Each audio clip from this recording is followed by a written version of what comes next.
ચાલો આજે આપણે ઓખામંડળની ધરતી પરથી એક એવી શૂરવીર ગાથા સાંભળીએ જેનું નામ છે મૂળું માણેકની ગાથા. તો જો આપણી આ વાતની શરૂઆત થાય છે ભગવાન શ્રીકૃષ્ણની નગરી દ્વારકાથી. એ દ્વારકા જે ઓખામંડળના દરિયા કિનારે વસેલી છે.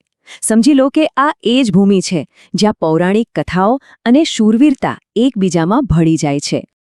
હવે દ્વારકા જે પ્રદેશમાં આવેલી છે ને એને ઓખામંડળ તરીકે ઓળખવામાં આવે છે. એ સમયે એક ગાઢ અને ભયાવહ જંગલ જેવો વિસ્તાર હતો. એક તરફ દરિયાના મોજા રણછોડરાયના મંદિરના પગ પખાડે તો બીજી તરફ આ જંગલોમાંથી પસાર થવું એ યાત્રાળુઓ માટે ખૂબ જ જોખમી હતું. એ જમાનામાં દ્વારકાના દર્શન કરવા માટે જે યાત્રાળુઓ આવતા એમને ગાઢ જંગલમાંથી જ પસાર થવું પડતું. અને ત્યાં કાબા નામના લૂંટારાઓનો ભારે ભય રહેતો. બિચારા ઘણા યાત્રાળુઓ દર્શન કરીને પાછા ફરતા હોય અને રસ્તામાં જ લૂંટાઈ જતા. હાલત એવી હતી કે યાત્રાળુઓ પોતાના ગીતોમાં પણ એકબીજાને ચેતવણી આપતા, દ્વારિકા જાશો તો કાબા લૂંટશે. આ એક જ લીટી એ વાતનો મોટો પુરાવો હતો કે ઓખામંડળમાં એ સમયે જળમાર્ગ હોય કે જમીન માર્ગ કોઈ રસ્તો સુરક્ષિત નહોતો. અને બસ એવી જ એક સવારની વાત છે. સૂરજ હજી માંડ ઉગી રહ્યો હતો અને તળાવની પાળેથી એક 16 વર્ષની યુવતી માથે પાણીનો ઘડો લઈને આવતી દેખાઈ. તમે જરા કલ્પના તો કરો, એના માથા પર પાણીથી છલોછલ હેલ હતી. એક હાથમાં 2 તોફાની પાડીઓની સાંકળ પકડી હતી.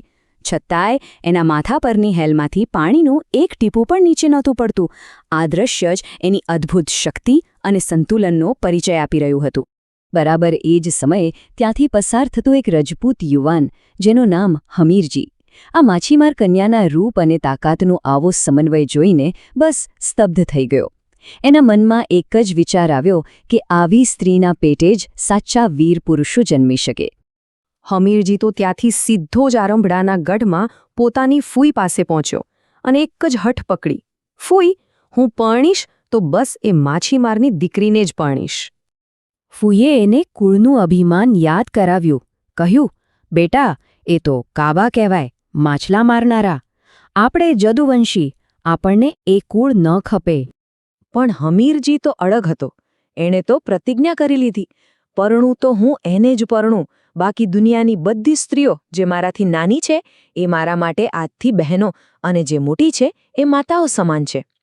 એ એના રૂપ અને તાકાત પર એટલો મોહી ગયો હતો કે બીજું કંઈ વિચારવા તૈયાર જ નહોતો. અને બસ પછી તો હમીરજીએ પોતાના વંશની પરંપરા તોડીને એ માછીમાર કન્યા સાથે લગ્ન કરી લીધા. આ સંબંધથી ઓખામંડળમાં એમને એક નવી જ ઓળખ ઊભી થઈ અને એમની જાતિ વાઘેર કહેવાઈ. સમય જતાં જ્યારે એમના ઘરે પુત્રનો જન્મ થયો ત્યારે હમીરજીની જાડેજા ફૂઈ એ બાળકનું રૂપ જોઈને બોલી ઉઠ્યા, અરે વાહ, આ તો લાલમ લાલ માણેક જીવો છે. અને કહેવાય છે કે બસ ત્યારથી જ વાઘેરોમાં માણેક અટક આવી જે એમનામાં સૌથી ઉચ્ચ ગણાય. હવે આ જ માણેક કુળમાં ઘણા પરાક્રમી અને ભક્ત પુરુષો જન્મ્યા. એમાંથી જ એક હતા સમય માણેક. એ દ્વારકાધીશના પરમ ભક્ત હતા. એમની ભક્તિની કસોટીનો એક એવો પ્રસંગ બન્યો જે આજે પણ લોકો યાદ કરે છે. થયું એવું કે એક દિવસ એક સ્ત્રી પોતાના પુત્ર સાથે દરબારમાં આવી. એણે એવી માનતા રાખી હતી કે જો એના ઘરે દીકરો થશે તો એ દ્વારકાના રાજા સમય માણેકના કપાળ પર 100 નાળિયેર વધેરશે. એને એમ હતું કે સમય માણેક કોઈ જૂના રાજાની પથ્થરની મૂર્તિ હશે. પણ જ્યારે એને ખબર પડી કે રાજા તો જીવિત છે ત્યારે આખા દરબારમાં સન્નાટો છવાઈ ગયો. ત્યારે સમય માણેકે દ્વારકાધીશને મનોમન પ્રાર્થના કરી, હે પ્રભુ, આ સ્ત્રીની શ્રદ્ધા અખંડ છે. આજે મારી લાજ તારા હાથમાં છે, રાખજે. અને પછી તો જે ચમત્કાર થયો, એ સ્ત્રીએ એક પછી એક નાળિયેર ફેંકવાનું શરૂ કર્યું અને દરેક નાળિયેર સમય માણેકના કપાળથી 2 ફૂટ દૂર હવામાં જ ધડાકા સાથે ફાટી જતું. 100 નાળિયેર ફૂટી ગયા, પણ રાજાને સહેજ પણ આંચ ન આવી. ત્યારે સમય માણેકે ખૂબ જ નમ્રતાથી કહ્યું કે આ મારી નહીં પણ પેલી સ્ત્રીની શ્રદ્ધાની જીત હતી. આવા જ મહાન પૂર્વજોના વંશમાં આગળ જતા 3 એવા નાયકો થયા જેમને ઇતિહાસ ક્યારે ભૂલી શકશે નહીં. એ હતા જોધો માણેક અને તેમના 2 ભત્રીજા મૂળો માણેક અને દેવો માણેક. બન્યું એવું કે ગાયકવાડ સરકાર અને અંગ્રેજ સલ્તનતના અત્યાચાર વધવા લાગ્યા. એમની બાપદાદાની જમીનો છીનવાઈ રહી હતી. ત્યારે આ ત્રણેય વીરોએ પોતાના હક માટે બારવટું ખેડવાનો નિર્ણય કર્યો.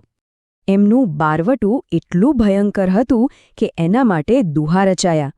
કહેવાયું કે સોલ્જરની કરી શેરડી અને આજ વાઘેર ભરડે વાટ, જેનો મતલબ એવો થાય કે તેઓ અંગ્રેજ સૈનિકોને શેરડીના સાંઠાની જેમ વાઢી નાખતા હતા. એમની લડાઈઓનું વર્ણન તો મહાકાવ્યો જેવું થયું છે. યુદ્ધભૂમિનું દ્રશ્ય એવું લાગતું જાણે આકાશ તૂટી પડ્યું હોય. એમની એક હાકથી દુશ્મનોના સૈન્યોમાં ભય ફેલાઈ જતો. હવે આખી વાતમાં એક અજબનો વળાંક ત્યારે આવ્યો જ્યારે જોધા માણેકની બહાદુરીની વાતો એક અંગ્રેજ અધિકારીની પત્ની સુધી પહોંચી. એ એટલી પ્રભાવિત થઈ ગઈ કે તેણે પોતાના પતિ પાસે જોધા માણેકને રૂબરૂ મળવાની જીદ પકડી. એ માનતી હતી કે આ માણસ કોઈ સામાન્ય ડાકુ ન હોઈ શકે. અંગ્રેજ અધિકારીએ શરત મૂકી કે જોધો માણેક હથિયાર મૂકીને આવે તો જ મુલાકાત થાય. પણ સામેથી જવાબ મળ્યો, વાઘેરનો બચ્ચો કોઈ દી હથિયાર ન મૂકે. આખરે અંગ્રેજને ઝૂકવું પડ્યું અને હથિયાર સાથે જ મુલાકાત ગોઠવવામાં આવી. અને જ્યારે પેલી અંગ્રેજ સ્ત્રીએ જોધા માણેકને જોયો ત્યારે એની મર્દાનગી અને એના રૂપથી એટલી પ્રભાવિત થઈ ગઈ કે બોલી ઉઠી, શાબાશ બારોટિયા, વાહ તારી મર્દાનગી. એણે તરત જ પોતાના પતિને કહ્યું કે આ બારવટું સમાપ્ત કરો અને જોધા માણેકને એની જમીન પાછી આપી દો. પણ સમાધાન શક્ય ન બન્યું. વાઘેરોની આ જે અઢગ ભાવના હતી એ એમની બહેન દેવુબેનના ગીતમાં હંમેશ માટે અમર થઈ ગઈ. એમણે ગાયું હતું, ના છડિયા હથિયાર અલાબેલી મરણે જો હીકડી વાર, જેનો અર્થ છે, હે ભાઈ, હથિયાર ક્યારે ન છોડતો, કારણ કે મરવાનું તો જિંદગીમાં એક જ વાર છે. આ ગાથા સાંભળીને આપણને પણ વિચાર આવે કે પોતાના ન્યાય અને સ્વાભિમાન માટે લડવાની